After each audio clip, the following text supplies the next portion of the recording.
그리스도께서 죽은 자 가운데서 다시 살아나사 잠자는 자들의 첫 열매가 되셨도다. 사망이 한 사람으로 말미암았으니 죽은 자의 부활도 한 사람으로 말미암는도다. 아담 안에서 모든 사람이 죽은 것 같이 그리스도 안에서 모든 사람이 삶을 얻으리라.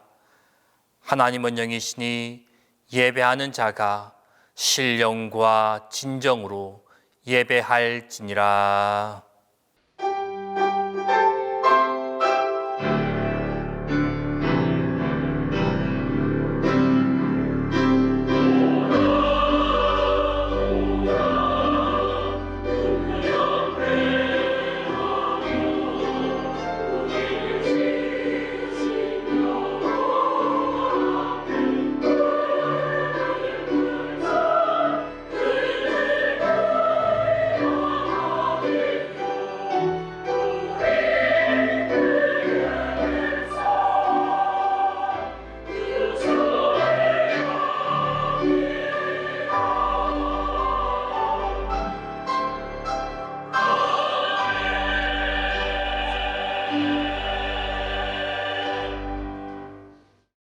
사흘 만에 무덤문을 여시고 부활하신 예수님께 찬송과 영광을 드립니다.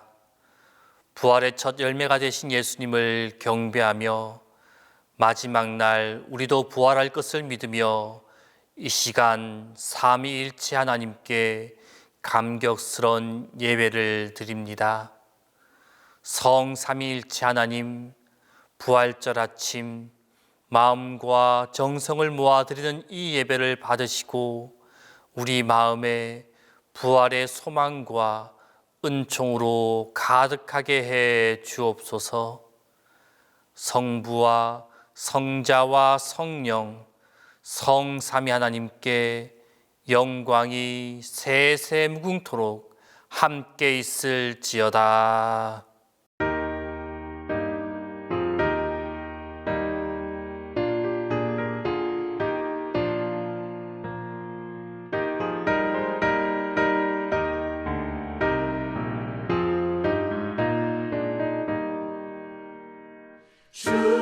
주님께 영광, 다시 사신 주, 사망 권세 모두 이기시었네. 흰 옷 입은 천사 돌을 옮겼고 누우셨던 곳은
자비하신 주님, 주님께서 죽음의 권세를 깨뜨리시고 부활하심을 기억하며 주님 앞에 나와 찬양을 부릅니다. 이처럼 부활의 예배를 드리게 하시는 그 은혜를 감사합니다. 주님, 부활을 맞이하면서 주님의 부활을 알기는 하였으나 엠마오로 가던 제자들처럼 오히려 실망을 안고 있었고, 주님이 다시 사셨다는 소식을 들었으나 도마처럼 보기 전에는 믿지 못하겠다고 불신에 가득 차 있었습니다. 이 어리석고 우매한 저희를 긍휼히 여겨주시고 긍휼히 여겨 주옵소서. 긍휼이 많으신 주님, 불신앙과 불순종에 찬 저희들을 오래오래 참아주셨고 기다려주셨사오며 그릇된 길로 갈 때에 바른 길로 인도하여 주셨지만 그 큰 은혜 안에 살면서도 감사할 줄 모르고 원망과 불평이 많았고 많은 것을 받고 살면서도 아무것도 받지 못한 자로 살았습니다.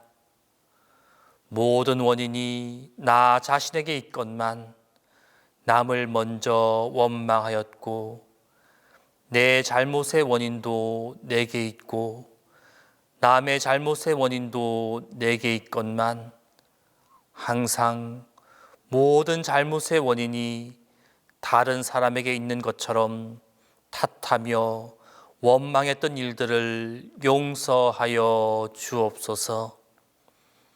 부활의 주님, 그렇게도 많은 부활의 은혜를 받고 살면서도 보답이 없이 살았고 그 크신 부활의 사랑을 받고 살면서도 사랑을 베풀 줄 몰랐습니다.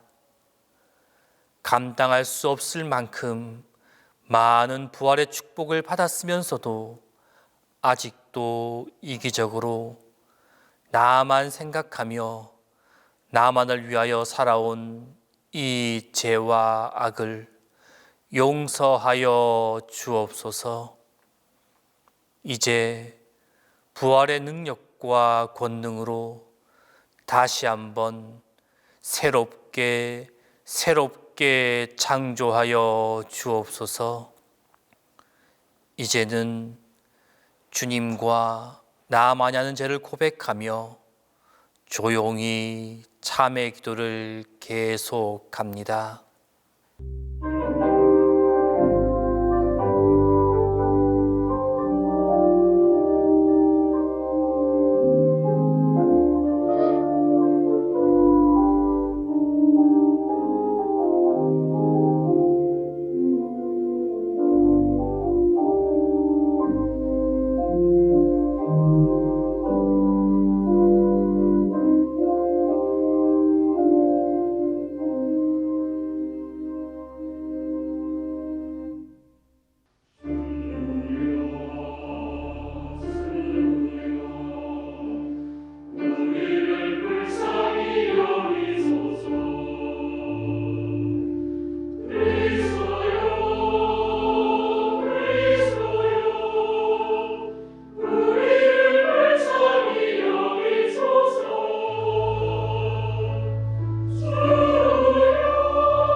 또 하나님께서 그리스도 예수 안에서 함께 하늘에 앉히시니 이는 그리스도 예수 안에서 우리에게 자비하심으로써 그 은혜의 지극히 풍성함을 오는 여러 세대에 나타내려 하심이라.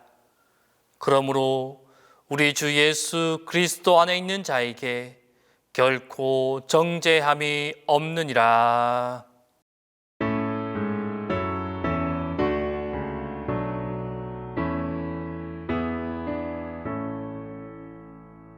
성부 성자와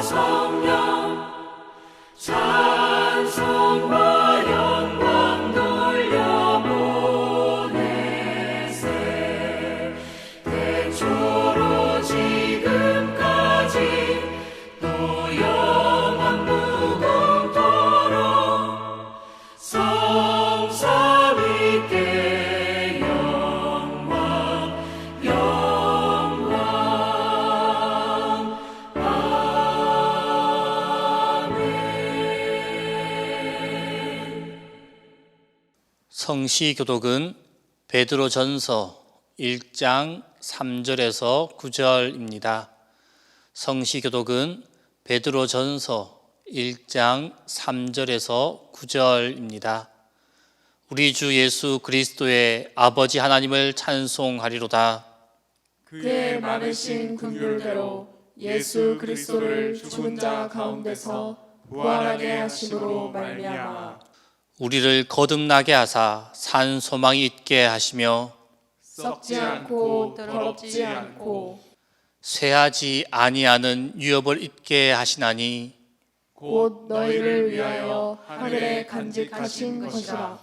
너희는 말세에 나타내기로 예비하신 구원을 얻기 위하여 믿음으로 말미암아 하나님의 능력으로 보호하심을 받았느니라. 그러므로 너희가 이제 여러 가지 시험으로 말미암아 잠깐 근심하게 되지 않을 수 없으나 오히려 크게 기뻐하는도다.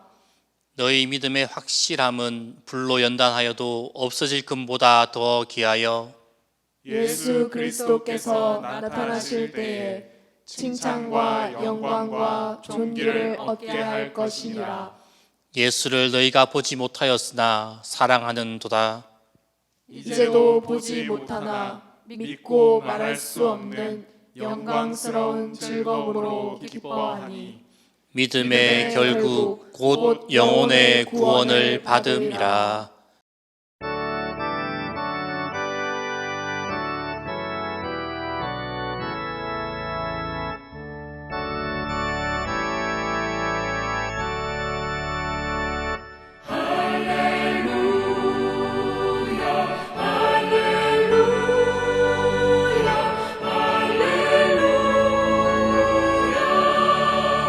싸움은 모두 끝났나이다.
내 구세주 예수 내 맘에 살아계시네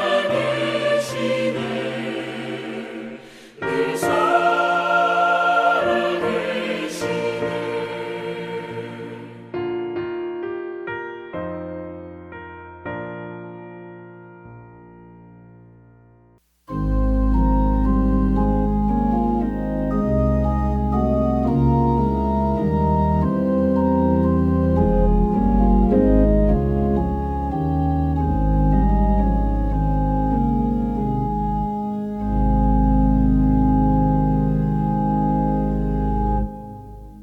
천지 만물을 창조하시고 부활의 기쁨을 우리에게 주신 전능하신 하나님을 찬양합니다.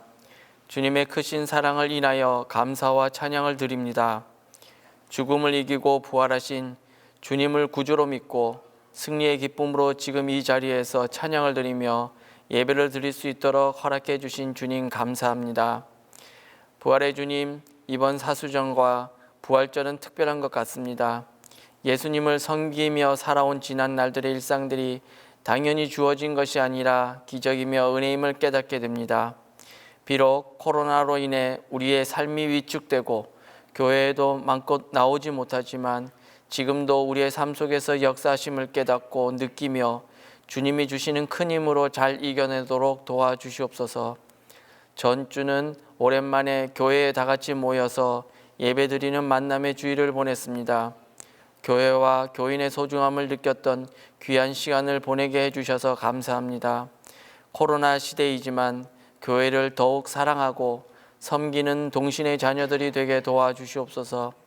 이 기쁜 주일 예배에 우리와 함께 나누지 못하는 환우들이나 그 밖의 사정으로 예배에 참석치 못한 교우들을 기억하여 주셔서 어느 곳에서 무엇을 하든지 부활의 은총과 기쁨을 우리와 같이 느끼게 해 주시옵소서.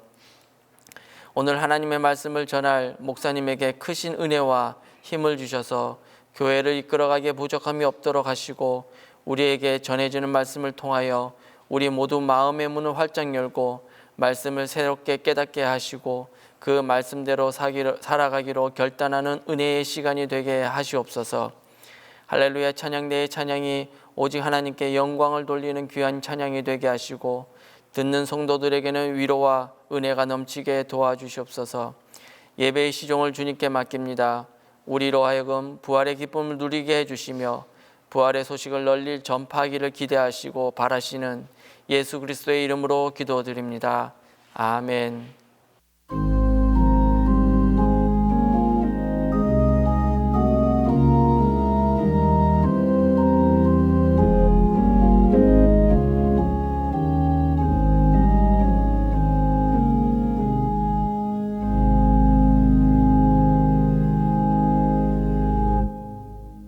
우리의 예배와 찬양받기에 합당하신 창조주 하나님, 한 주간을 살면서 주님께 대한 무관심과 불신앙 속에 더럽혀진 심령으로 주 앞에 감히 나왔으나 불같은 성령으로 정결케 하셔서 신령과 진정으로 드리는 예배의 마음을 회복시켜 주옵소서. 모든 사람이 꺼려하는 나병 환자의 고름나는 치부에도 직접 손을 대어 고쳐주시는 주님께서 비록 세상에서는 아무도 우리를 주목하지도 돌보지 않을지라도 내 아픔과 고통에 친히 손을 대어 주심으로 고쳐주시는 역사가 오늘 예배 가운데 임하게 하옵소서. 죽음을 이기시고 부활하신 주님, 주의 은혜를 힘입어 은혜의 보좌 앞으로 담대히 나아갑니다. 우리의 죽은 것 같은 믿음에도 소생함이 있게 하옵소서. 우리의 옛사람, 우리의 아집과 욕심, 부도덕의 수치를 깨닫게 하시고 주 안에서 살아가는 정결함의 기쁨과 자유를 맛보게 하옵소서. 세상을 친히 운행하시는 주님, 코로나와 정치적 혼돈이 그리고 경제적 어려움이 우리 모두를 힘들게 하고 있습니다. 속히 코로나의 두려움에서 벗어나게 하옵시고 위정자들에게 나만이 답이라는 오만이 아니라 이 백성의 아픔과 진정한 필요를 살피는 위정자들이 되게 하옵시고 특별히 매일의 생계를 걱정해야 하는 많은 분들의 삶에도 살아갈 방법과 해결의 길을 보여주시고 능력으로 함께하여 주옵소서. 교회를 위해 기도합니다. 주께서 뜻이 계셔서 예수 그리스도의 참된 터 위에 우리 동신교회를 세우셨으니 세상에서 방황하던 심령들이 다 동신교회에 나와 쉼과 평안을 얻으며 죄사함을 얻고 구원받는 구원의 방주가 되게 하여 주옵소서. 교회를 향한 세상의 지탄이 이루 말할 수 없는 상황이 참으로 아파옵니다. 사랑으로 섬기는 우리 교회가 되어 아픔을 겪는 자와 함께 아파할 수 있는 교회요, 선한 이웃으로 저들의 상처를 치유하며 이 사회가 더욱 어두워지고 캄캄한 밤이 된다 할지라도 더욱 진리의 등불을 밝혀서 세상으로 예수님을 보게 하는 동신교회가 되게 하옵소서.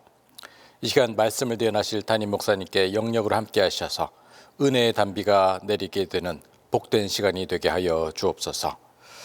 정성을 다해 준비한 찬양대의 찬양을 흠양하시며 사한 제사가 되길 소망하는 온 성도의 예배와 보이는 곳, 보이지 않는 곳에서의 섬김의 손길을 기억하여 주옵소서. 산 소망이 되시며 부활의 주인이신 예수 그리스도 이름 받들어 기도하옵나이다. 아멘.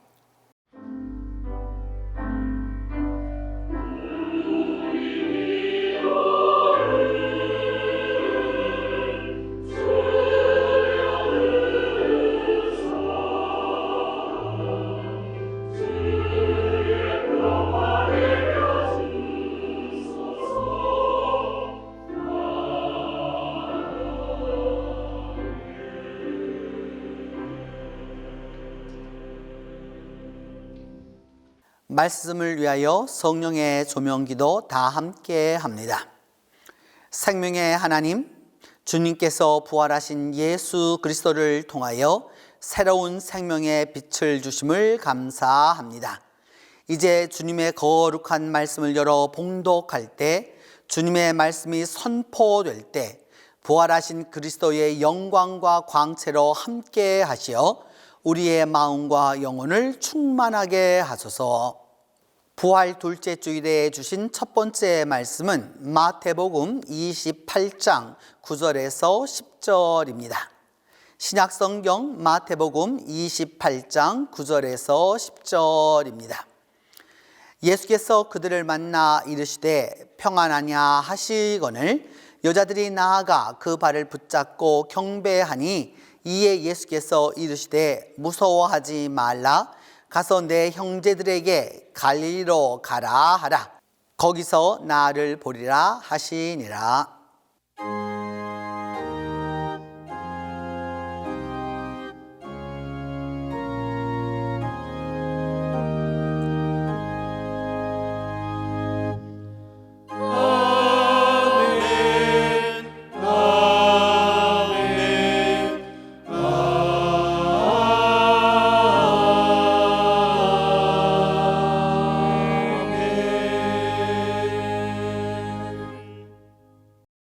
오늘 성경 말씀에도 너무너무 사랑하는 사람이 있었어요.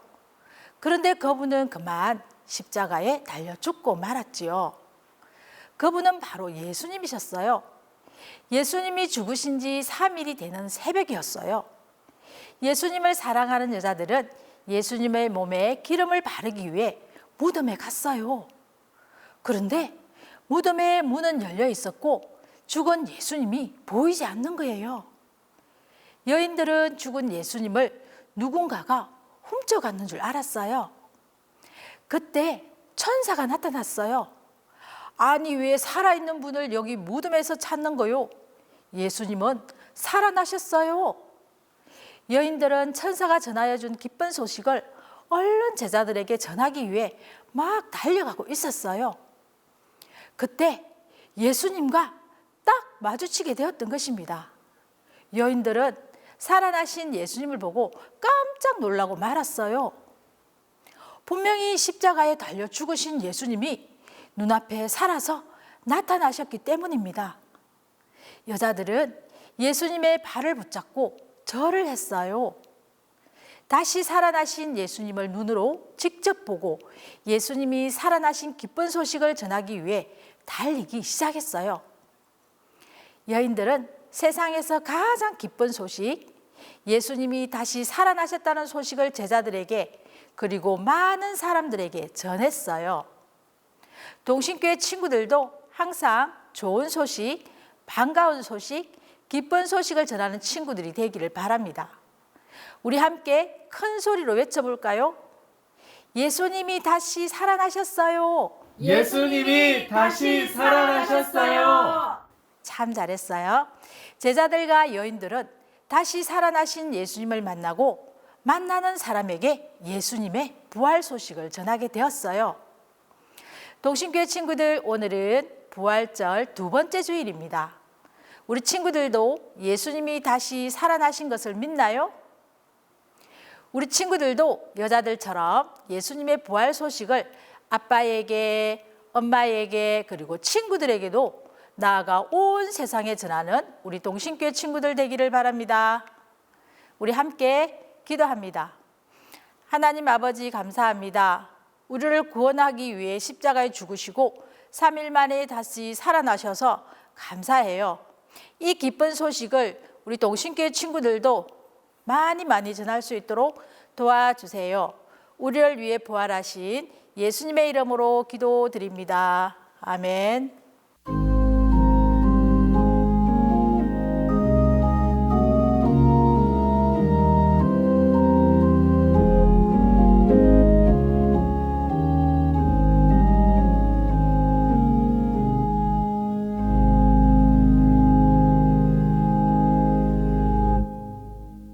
부활 둘째 주일에 주신 두 번째 말씀은 마가복음 16장 9절에서 11절입니다. 신약성경 마가복음 16장 9절에서 11절입니다. 예수께서 안식 후 첫날 이른 아침에 살아나신 후 전에 7 귀신을 쫓아내어 주신 막달라 마리아에게 먼저 보이시니 마리아가 가서 예수와 함께 하던 사람들이 슬퍼하며 울고 있는 중에 이 일을 알림해 그들은 예수께서 살아나셨다는 것과 마리아에게 보이셨다는 것을 듣고도 믿지 아니하니라.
부활절 둘째 주일에 주신 세 번째 말씀은 요한복음 20장 11절에서 18절입니다. 신약성경 요한복음 20장 11절에서 18절입니다. 이 말씀을 봉독할 때에 영존하시는 하나님의 음성을 들으실 수 있기를 바랍니다. 마리아는 무덤 밖에 서서 울고 있더니 울면서 구부려 무덤 안을 들여다보니 흰옷 입은 두 천사가 예수의 시체에 누웠던 곳에 하나는 머리편에 하나는 발편에 앉았더라. 천사들이 이르되 여자여 어찌하여 우느냐? 이르되 사람들이 내 주님을 옮겨다가 어디 두었는지 내가 알지 못함이니이다. 이 말을 하고 뒤로 돌이켜 예수께서 서 계신 것을 보았으나 예수이신 줄은 알지 못하더라. 예수께서 이르시되 여자여 어찌하여 울며 누구를 찾느냐 하시니 마리아는 그가 동산지기인 줄 알고 이르되 주여 당신이 옮겼거든 어디 두었는지 내게 이르소서. 그리하면 내가 가져가리이다.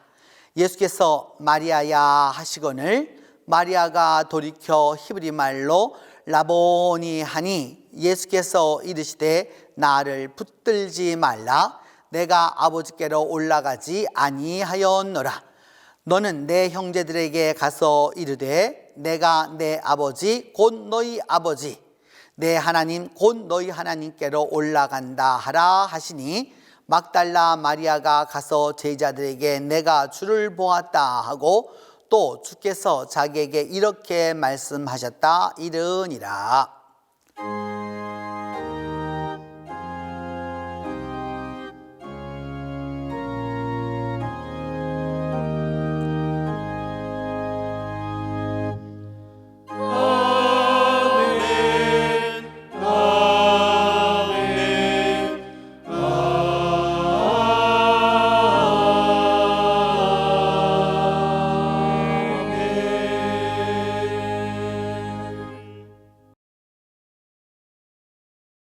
(2009년 9월) 막달라 회당에서 성전의 여러 장식을 뜻하는 회당석이 발견되었습니다. 그것도 회당 중심에서 발굴되었습니다. 이 회당석은 7 촛대와 여러 성전 기명이 인각되어 있습니다. 이것들을 종합해 보면 이 회당석은 오경이나 다른 성경들을 올려놓고 예배에서 중요한 역할을 한 것으로 보입니다. 그리고 요세푸스에 따르면 육각형 이 문양은 지성소 앞에 놓았다는 뜻입니다. 예수님 시대에 회당석을 발견하고 그 의미를 알게 된 것은 우리 시대의 축복이라고 할 수 있습니다. 막달라 마리아, 마리아해 막달레네는 바로 이 막달라 출신 마리아라는 뜻입니다. 마리아의 고향 막달라는 디베라에서 약 5km 갈릴리 호수 서북쪽에 위치합니다. 막달라는 히브리어로 믹달이라고 하는데 망대, 곧 타워를 말합니다. 예나 이제나 망대, 타워는 높은 곳에 세웁니다. 그래야 앞이 탁 트이고 또한 이게 잘 보이기 때문입니다. 이런 망대가 있는 막달라에서 온 마리아는 복음서에 그 이름이 11번이나 나타나고 그 12제자 대부분의 이름보다 더 많이 언급됩니다. 이것은 초대교회가 얼마나 막달라 마리아의 신앙과 그녀의 고백을 중요시했는지 잘 보여주는 증거입니다. 막달라 마리아는 7 귀신이 들렸던 여인입니다. 현대적 의미로 보면 조현병, 초중증 정신분열증을 앓았습니다. 이로 인해서 심신은 피폐해질 대로 피폐해졌고 좋다는 곳은 다 가보았고 해볼 만한 치료도 다 했습니다. 하지만 백약이 무효하고 소용이 없어서 그 누구도 이제는 그녀에게 관심을 갖지 않았고 심지어 만나주지도 않았습니다. 사회적 냉대로 몸과 마음이 아픈데 죄가 많아서 저렇게 되었다라는 신앙적인 경멸은 설상가상으로 엎친 데 덮친 격으로 막달라 마리아를 더 비참하게 만들었습니다. 죄인이라고 하는 그 낙인, 사회적인 무시와 외면, 그 가운데서 막달라 마리아는 죄인의 굴레 속에서 살아야 했습니다. 그런데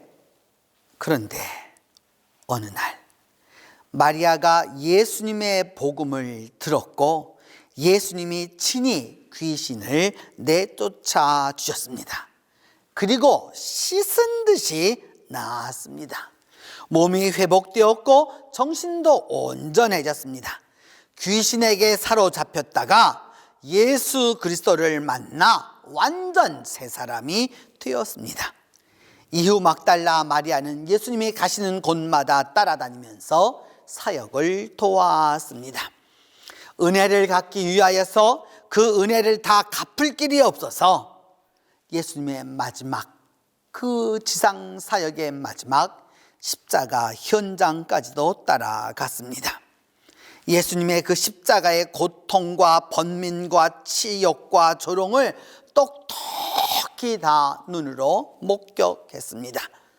그리고 예수께서 무덤에 장사되는 것까지 지켜보았습니다.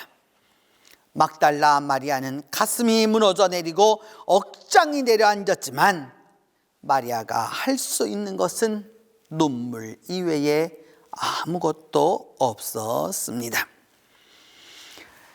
막달라 마리아는 안식 후 첫 새벽에 다른 마리아들과 예수님의 무덤을 찾아갔습니다. 이미 돌문은 열려 있었고 무덤은 비었습니다. 마리아는 이 상황을 급히 달려가서 베드로와 요한에게 알려주었고 그들은 와서 빈 무덤을 확인하고 돌아갔습니다. 제자들은 아직도 예수님이 살아나신다는 것을 확실히 믿지 않았습니다. 마리아가 무덤이 빈 것과 시체가 사라진 것을 알려주어서 부활 현장까지 달려왔지만 그들에게는 그 부활 현장이 아무 소용도 없었습니다. 우리에게는 빈 무덤이 부활의 증거이지만 그들에게 빈 무덤은 그냥 무덤이 빈 것에 불과했습니다. 그리고 시체가 유실된 것 외에는 아무 변화도 없었습니다. 그들은 부활 현장에 직접 갔지만 그 부활 현장에서도 부활을 경험하지 못했습니다. 결국 그들은 집으로 돌아갔습니다. 처량한 마리아는 이제 무덤 밖에 서서 울 수밖에 없었습니다. 빈 무덤을 알려주어도 시체가 없어졌다고 해도 아무 반응 없이 제자들은 그냥 돌아갔습니다. 제자들은 그래도 다를 줄 알았는데 부활을 모르기는 매한가지였습니다. 서름 반 한탄 반 울면서 안을 들여다보니 이게 웬일입니까? 천사들이 예수님이 누이셨던 머리맡에 한 명, 그리고 발치에 한 명, 둘이 앉아 있었습니다. 그리고 천사들이 마리아에게 물었습니다. 왜 울고 있느냐? 왜 울고 있느냐? 마리아가 엉겹결에 대답합니다. 누군가 예수님을 가져갔습니다. 어디에 두었는지 모르겠습니다. 마리아는 부활을 전하는 천사와 대화하면서도 여전히 관심은 예수님 시체뿐이었습니다. 왜 우느냐고 물어도 관심은 온통 시체뿐이었습니다. 예수님의 시체가 없어졌다고 울고 또 웁니다. 누군가가 그 시체를 가져갔다라고 자기 푸념만 늘어놓습니다. 우리는 이제까지 여러 번 부활절을 맞았습니다. 지금까지 수많은 부활주의를 지내왔습니다. 특별히 저는 우리 동신교회와 더불어서 17번째 부활절을 맞았습니다. 지난 17번 그 부활절기 동안에 17번이 아니라 100여 회가 넘도록 부활절 주일마다 부활 설교를 했고 여러 시리즈로 부활 설교를 했습니다.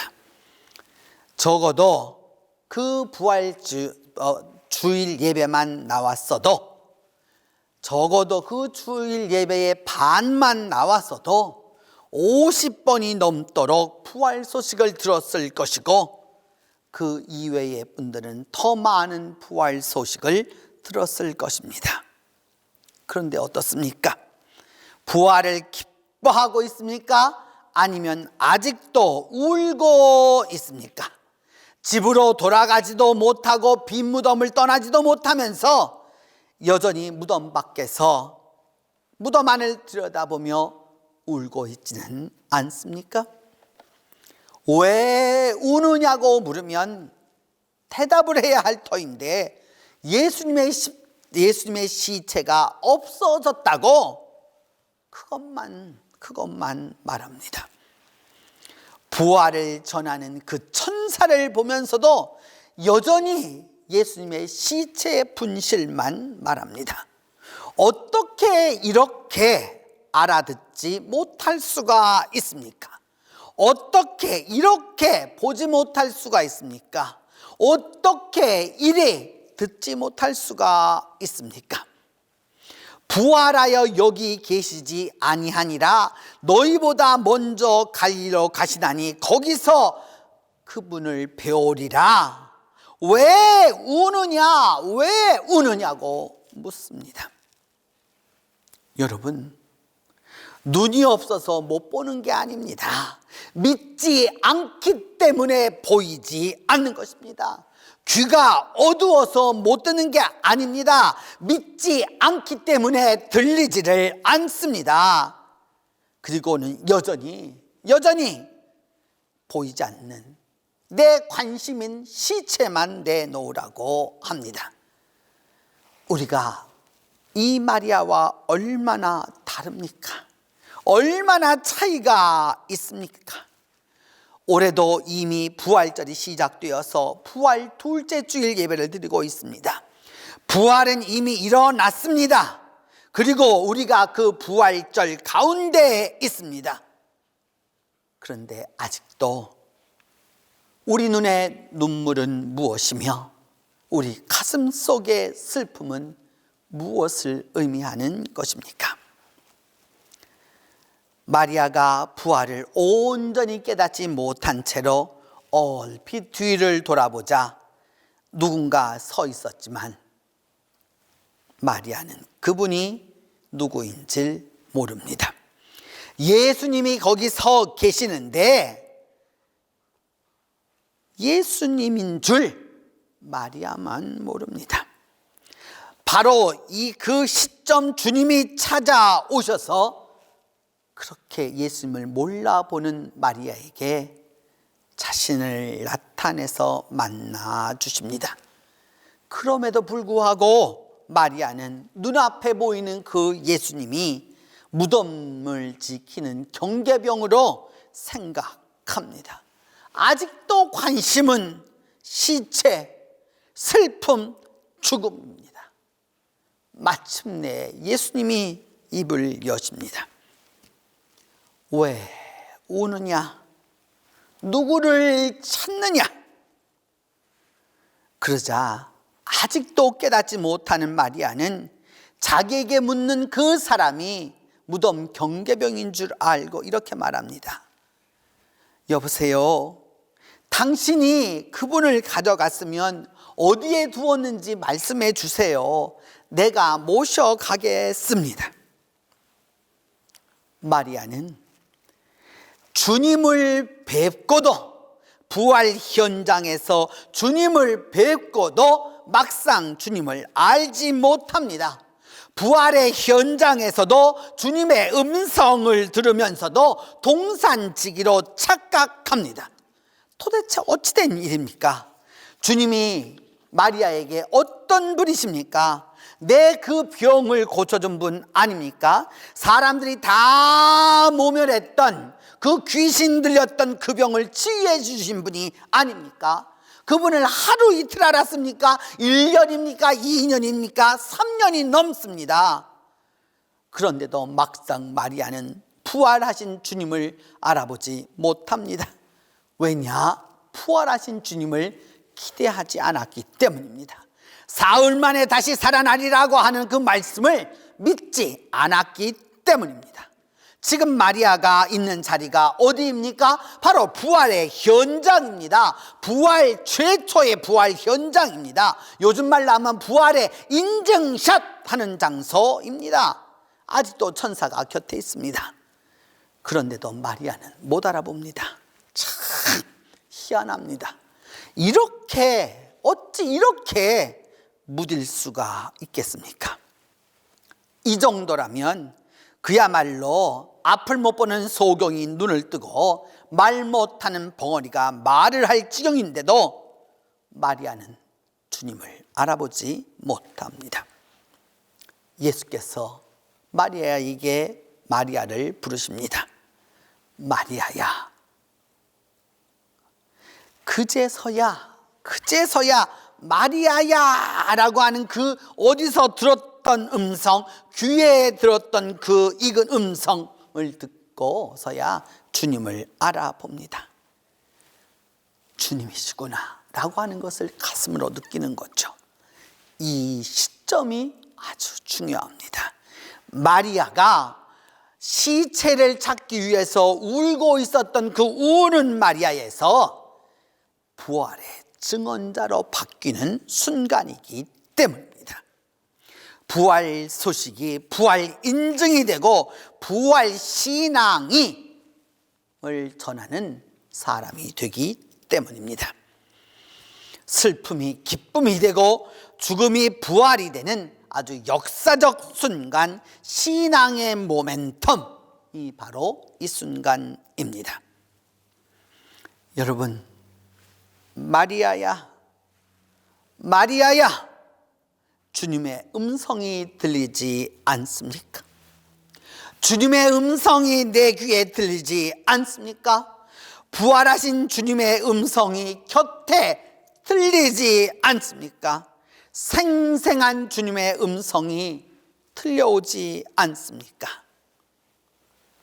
라보니, 마리아의 대답은 주님, 갈릴리 사투리로 비록 서툴더라도 미혹하더라도 어리석어도 그제서야 마리아는 주님이라고 대답합니다.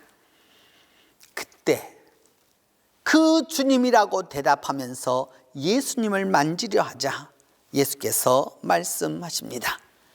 나를 붙들지 말아라. 라틴어로는 놀림의 땅게레, 나를 붙들지 말아라. 마리아는 음성을 듣고 주님인 줄 알게 되자 주님을 붙들겠다고, 주님을 만지겠다고, 주님을 터치해 보겠다고 손을 내밉니다.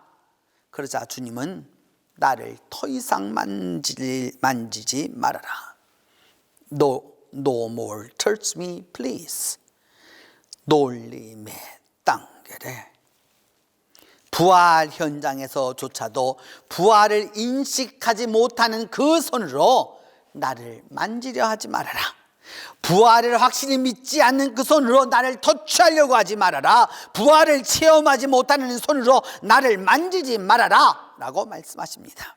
옛사고로, 옛 믿음으로, 과거의 경험으로 다 지나간 때늦은 믿음으로 나를 더 이상 만지려고 하지 말아라 라고 말씀하십니다. 왜냐하면 부활은 어제의 사고로 옛날 생각으로는 깨달을 수 없습니다. 과거의 사고를 가지고서는, 과거적 세계관을 가지고서는 이해할 수 없습니다. 그래서 예수님이 이어서 말씀하십니다. 내가 아직 아버지께 올라가지 않았다.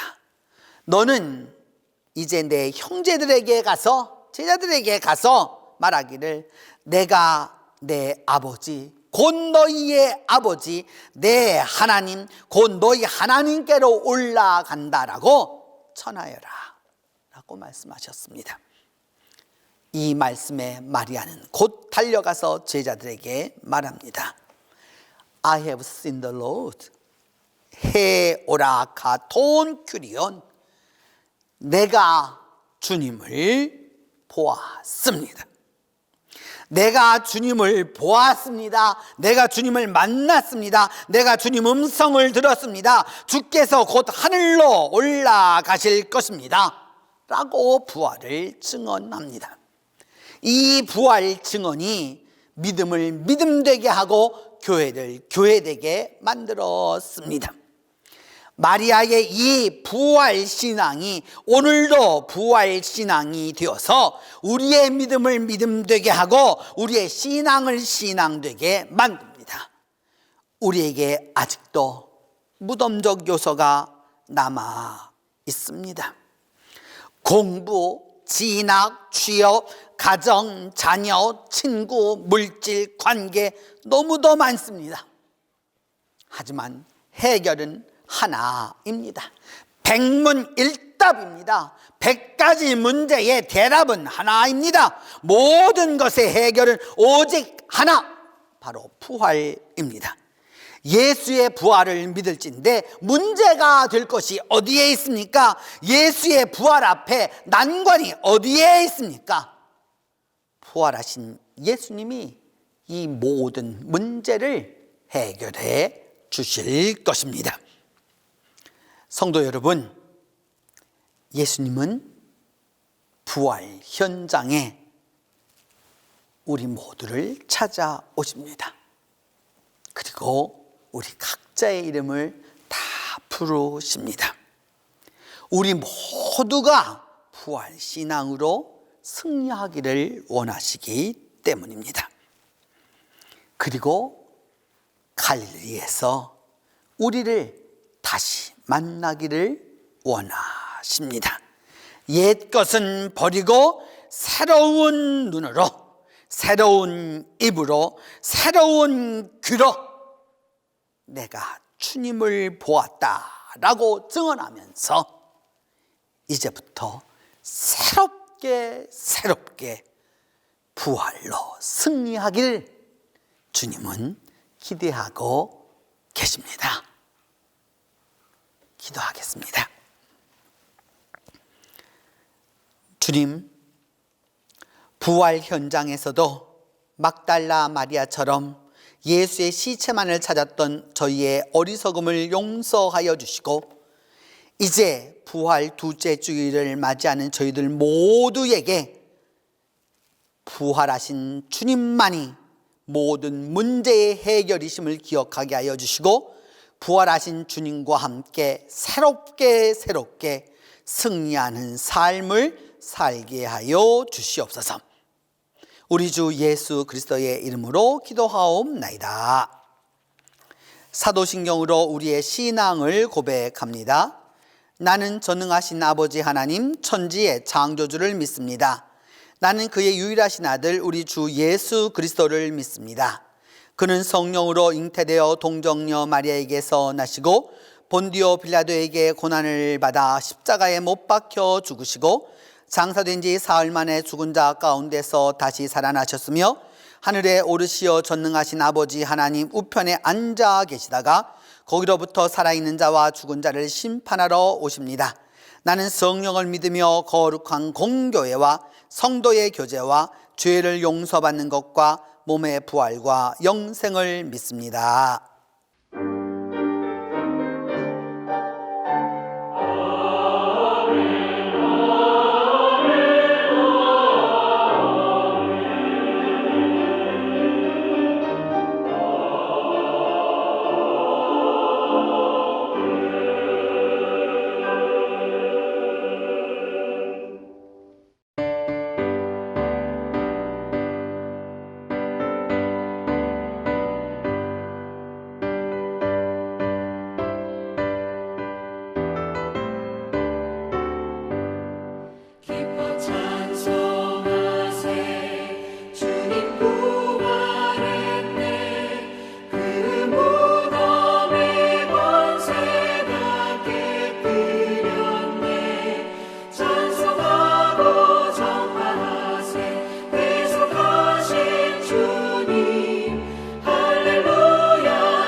부활이요 생명이신 주님, 부활 둘째 주일에 우리 모두가 함께 모여 찬송하고 기도하고 예배하게 하시옴을 감사합니다.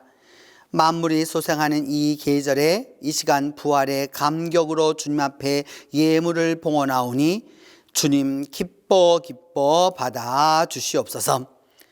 사랑의 주님, 우리 성도들이 드리는 손길과 봉헌하는 믿음을 어여삐 보시고 부활의 능력으로 각 가정마다 함께하여 주시옵소서. 부활의 은총으로 온 성도들이 새 힘을 얻게 하여 주시고 부활의 축복으로 직장과 일터가 형통케 하여 주시며 부활의 권능으로 우리 교회와 이 땅의 많은 교회들과 또한 이 전 세계의 모든 교회들이 믿음의 역사를 크게 이룰 수 있도록 함께하여 주시옵소서. 주님, 우리 동신 가족들을 기억하여 주시기를 원합니다. 이 자리에 머리 숙인 이들과 오지 못한 이들을 다 기억하여 주셔서 부활의 사랑과 은총으로 함께하여 주시옵소서. 우리 성도들을 영육간에 강건하게 지켜주시고 코로나19에서 불꽃 같은 눈으로 지켜주시며 치유의 능력으로 함께하여 주시옵소서. 외국에 나가서 공부하며 일하며 살아가는 가족들을 보호하여 주시고 군문에 나가 있는 동신의 아들들을 지켜주시며 특별히 자라나는 세대들이 부활의 소망을 가지고 미래를 준비할 수 있도록 주께서 도와주시옵소서. 주님, 우리 모두가 이 부활절을 지나면서 우리 성도들 모두가 모두 다 부활의 능력으로 부활의 권능으로 승리하고 또 승리하도록 도와주시옵소서. 우리와 우리에게 부활의 능력으로 함께하여 주시는 예수 그리스도의 이름으로 봉헌 기도드립니다.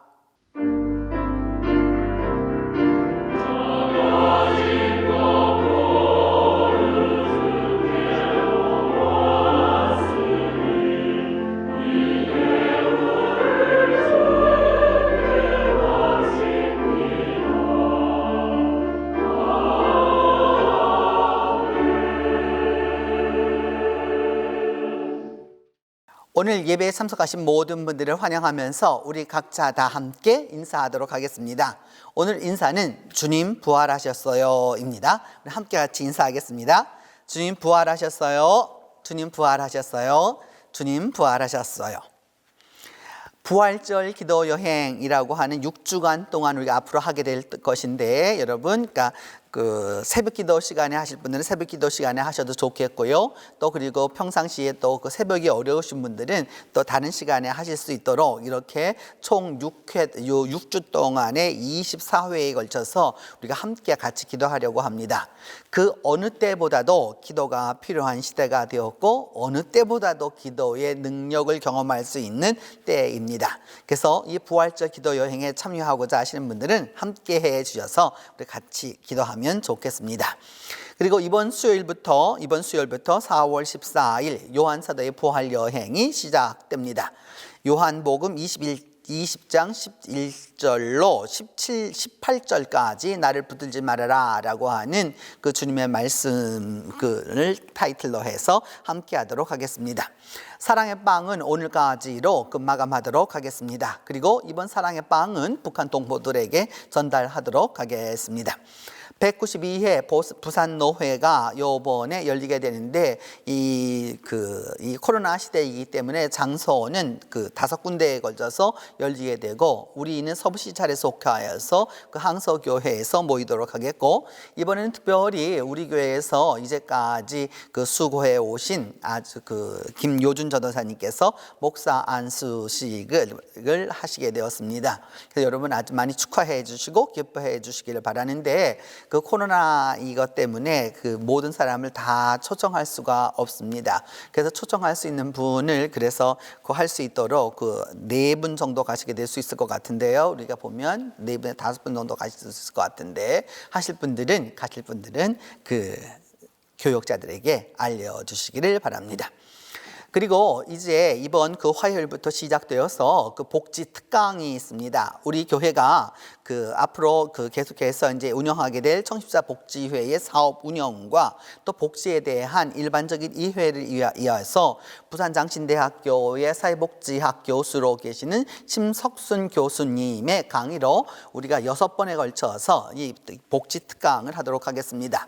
항존 직분자들 중에서 시무하신 분들이나 또 은퇴하신 분들도 모두 다 여기에 참석해 주시기를 바랍니다. 참여하시는지 안 참여하시는지는 이미 여러분이 강의가 열리게 되면 강의 평가에 대한 부분들이 다 올라오기 때문에 누가 들어오는지 안 들어오는지 다 알 수 있습니다. 그래서 이것은 우리 교회가 전체가 다 해야 하는 일이기 때문에 조금은 의무적이라고 생각하시고 모두 다 강의에 들어오셔서 우리 복지에 대한 이해가 왜 필요한 것이고 또 앞으로 우리가 어떻게 해 나가야 되는지에 대하여서 함께 하여 주시면 좋겠습니다. 온 교회가 아주 기쁘게 할 수 있는 일이고 또 어린아이에서부터 시작되어서 어른 장년에 이르기까지 교회가 해야 할 일 가운데 하나인데, 그래서 여러분 이번 화요일부터 이 강의가 열리도록 하겠습니다. 그래서 여러분 함께 해 주시고 또 같이 다 함께 해 주시면 아주 감사하겠습니다. 다음 주일에는 장로 증선 선거가 있도록 하겠습니다. 인원은 여성 2명 그리고 남성 2명입니다. 장로 선거에 대한 헌법 규정은 여러분 주보에 이미 내어드렸으니까 읽어보시면 내용을 아실 수 있겠고, 다음 주일에 투표를 하게 될 때에는 우리가 전례적으로는 종이를 사용해서 하는 투표용지를 사용하였는데 그렇게 하지 아니하고 스마트폰을 사용해서 전부 다 이게 전자 투표를 하도록 하겠습니다. 그런데 혹시나 스마트폰을 사용해서 하는 것이 어려운 분들에게는 전통적인 또 투표용지를 사용해서 할 수 있도록 또 길을 열어놓도록 할 테니까 여러분 일주일간 많이 기도해 주시고 또 일주일 동안에 좋은 일꾼이 우리 교회에 뽑힐 수 있도록 많이 기도해 주시고 또 더 많이 기도해 주셔서 하나님이 원하시는 인물들이 될 수 있도록 또 교회가 원하는 인물들이 될 수 있도록 함께 해 주시면 감사하겠습니다. 이제 김상우 군이 드디어 이제 군대에 가시게 되었어요. 언제 상우가 이렇게 컸는지 아주 조그마한 귀여운 아이였는데 이제 군인 아저씨가 되게 되었는데 4월 12일 월요일에 공군사령부로 여기 진주에 있는 공군사령부로 입대하고요. 그 다음에 조용진 도 육군 논산훈련소로 또 입대하게 되었습니다. 그래서 여러분 가서 좋은 또 선배들도 만나고 좋은 친구들도 만나고 또 그렇게 될 수 있도록 많이 기도해 주시기를 바랍니다. 이제 다 함께 일어나 예수 부활했으니 찬송하겠습니다.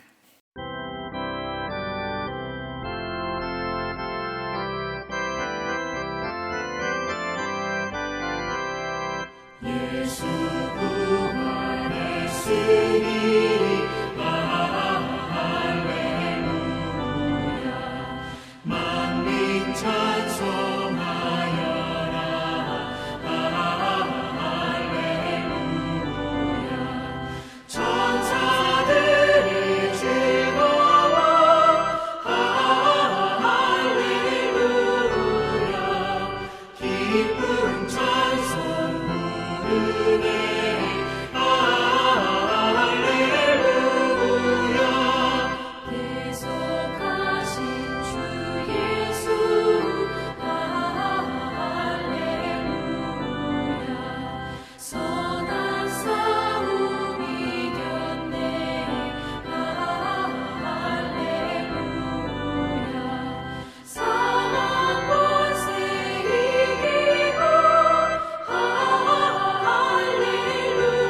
이제는 예수 그리스도의 은혜와 하나님의 사랑과 성령의 교통이 내가 주를 보았다고 고백하는 모든 성도들 위해 지금부터 함께 계시기를 축원하옵나이다.